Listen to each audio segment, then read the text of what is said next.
This week in marketing, Instagram posts hit Google search, Meta's AI push might change ads forever, and YouTube is cracking down on spammy AI-generated content. Plus, we'll break down Wimbledon's genius viral videos and why 5-star reviews might be hurting your sales. Let's get into it. Hi everyone, I'm Becca and welcome to the first in a series of marketing roundup videos that I will produce regularly. I'll give you all of the stuff that's been happening in marketing recently and most importantly, how it relates to your business and how you can use it to get ahead. So first up, we're going to talk about some campaigns that absolutely ate this week. And the first one I'm going to talk about is Wimbledon's viral videos.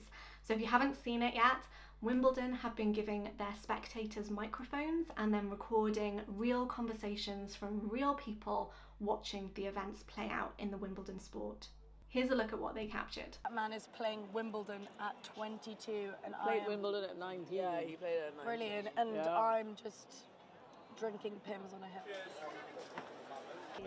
1 year, the Serena, I think she got to the final. I can't remember what year it was, but she had them massive like hoop earrings, and you think like how can you play that? But It's weighing you down. yeah, listen, that was the only thing weighing her down because she was clearing everyone else. Oh, She's getting them back, isn't she? Or Judas tour. Good girl, well done. Well done. Well done. So where's David Beckham then? Santa Claus. David, we love you. So what's so great about these is that they're completely authentic. There's no script, no massive production, no big budget, just real people having real conversations in the moment. And it's got everybody talking about it online. So in your business, this should inspire you to think about how you can bring in that human focus into your brand. Could you share snippets of customer stories, customer experiences, behind the scenes footage, or even your team's daily life? Because people love the real stuff, the authentic stuff, and that is what we're craving, especially as we move into an AI-generated world. The next bit of genius marketing that I want to talk about is from Polaroid. They ran a series of billboard promotions that absolutely killed it. They tapped into a message that is really prominent these days, and that is being in the present moment and spending time with the people you care about without the need to check your phone all of the time. Their billboards read things like, "Remember that night we spent on our phones? No, me neither." This is speaking to a growing cultural shift where people are craving to be more present and less glued to their screens. And I am totally here for it. So maybe this is appropriate for your business and you can find some inspiration from this as well. Maybe you're a cafe that encourages phone-free tables, or some sort of service or part of your brand even that helps people slow down. This campaign is all about aligning a message with things that people are actually caring about right now. Okay, next up we got a few things to talk about with regards to AI in marketing. There's been quite a few things happening this week that I think we should discuss. So, first up is Meta's AI hiring spree.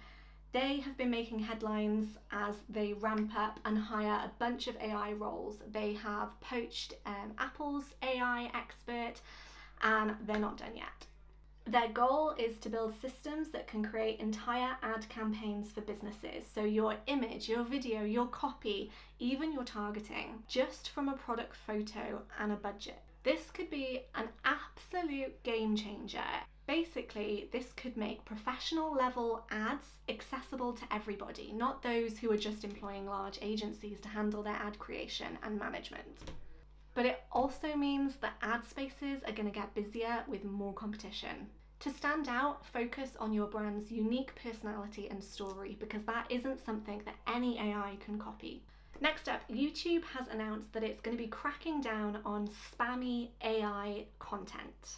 They'll be looking for the stuff that is mass-produced, repetitive content and likely to be churned out by AI. So if you're using AI tools for content creation, just make sure you're adding your own unique voice and insights into that content. Google and YouTube very much reward originality and quality over quantity when it comes to content. So bear this in mind when you're putting together your content strategy going forward. Okay, next let's dive into social media. There are 2 points this week that I want to flag, and the first is that Instagram posts are now starting to show up in Google searches. Up until this point, YouTube is the only real social media platform that has consistently shown up in Google search results. But that's all going to change now that Instagram has entered the game. And I'm sure it's only a matter of time before the others join suit. So start thinking about the SEO, search engine optimization basics for your Instagram posts. Use clear captions, relevant hashtags, and alt text with keywords that your customers might be searching for. Okay, next up is TikTok has been testing 60-minute long videos on its platform. This isn't for everybody, but if your business does anything around education, storytelling, or tutorials, this could be a really good opportunity to experiment and see if longer form video content on TikTok works for you. Maybe you might try and film a how-to or a deep dive into your processes. Maybe it's something you've already put out on TikTok as a short form piece of content that you could look to make longer. Have a little look at some of the videos that you've posted on TikTok that have performed really well, and then remake that content as a longer version, if it's appropriate.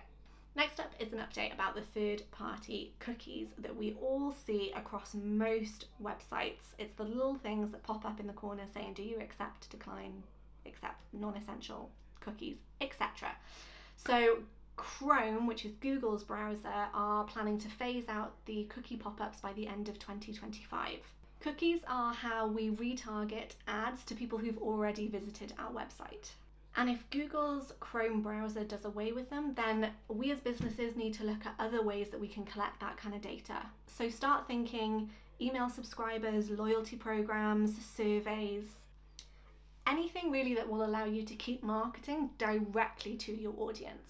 This is called first-party data, and it is gold. It should be a key part of every business's marketing strategy. Let that sink in. Okie dokie. Next up, we've got consumer behavior insights. So really interesting. I'm all about the studies. I like it when something's gone through rigorous testing, and Northwestern University recently did a study that found products with perfect 5-star reviews often seem too good to be true as perceived by the consumer.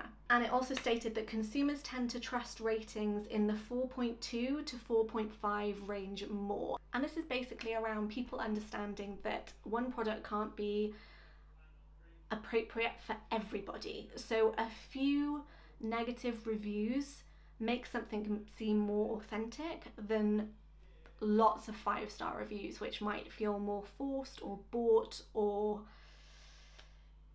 fake. Maybe.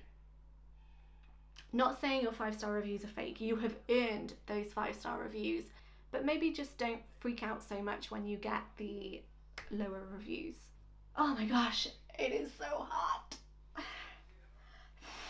Okay, another recent report by Nielsen's, if I've pronounced that right, showed that 68% of consumers prefer brands with clear eco-credentials. This can be as simple as using recycled packaging, offsetting carbon emissions, sourcing from ethical suppliers, or even something as small as offering digital receipts over printed receipts. Whatever you're doing that falls into this category, talk about it.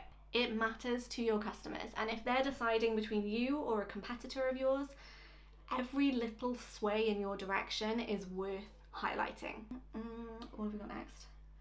Content marketing and SEO. Google is focusing on EEAT, EAT, experience, expertise, authoritativeness, and trustworthiness.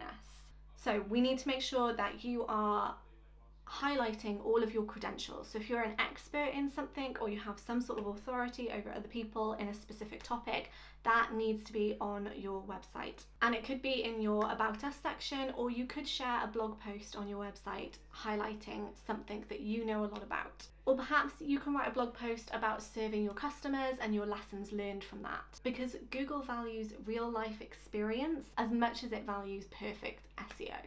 Okay, next up is some not so great news, because Meta's CPM, cost per 1,000 impressions, so relating to paid ads here, has been rising, specifically in the UK. So what this means is that your ad budgets aren't going to be going as far as they used to. And this is partly because there is much more demand now. So a lot more businesses are jumping into the paid ad space. So if you've been thinking about expanding your marketing strategy and branching outside of paid ads marketing in particular, now is a great time to look into that. But this doesn't mean that paid ads are over. It just means that it is getting much more competitive. So focus on your story, your originality, bring in that human side as we move into a much more digital AI focused world, and just try and keep things as real as possible, and customers will follow you. You can also consider testing smaller but highly targeted audiences rather than some of the larger audiences that you may have been targeting up until this point. Split test, experiment, see what works for you. But global ad spend is still growing, especially now that AI automation is helping businesses advertise more efficiently. Okay, next up is kind of another report, but it has just come out. Who has posted this? A study by Creator IQ has shown that influencers under 50,000 followers drive 60% higher engagement rates. Now, I suppose we've kind of been a little bit aware of this up until this point. A lot of brands are reaching out to smaller creators at the minute, but this study kind of shows the benefit of that. And if you are thinking about reaching out to influencers to support your brand, make sure you ask about their typical engagement rates and past results. A micro influencer with strong local reach could give you a much better ROI. Okay, before we wrap up, because it is 30 degrees outside and I am getting sticky, here's a few things that are coming up next week that you may want to tweak into your marketing. July 17th is World Emoji Day, so perfect for fun polls or posts that might get your audience engaging with you. And if you have an eco angle, you'll want to mark Plastic Free July and Mangrove Conservation Day, which is on the 26th, to show off your sustainable credentials, which also feeds back into what we talked about a little bit earlier about the SEO. Plus, AdCellerant's UK launch is on the 15th of July, and they're going to share some insights and tips on a cookieless world. So that's worth keeping an eye on for any businesses who run digital ads. So that is your chance to get ahead, and I will see you soon for the next update. If you did find this helpful, please drop it a like, subscribe, and share it to anybody else you think would find this useful. If you have any suggestions of what you'd like me to cover next, pop them in the comments below. See you soon. Bye.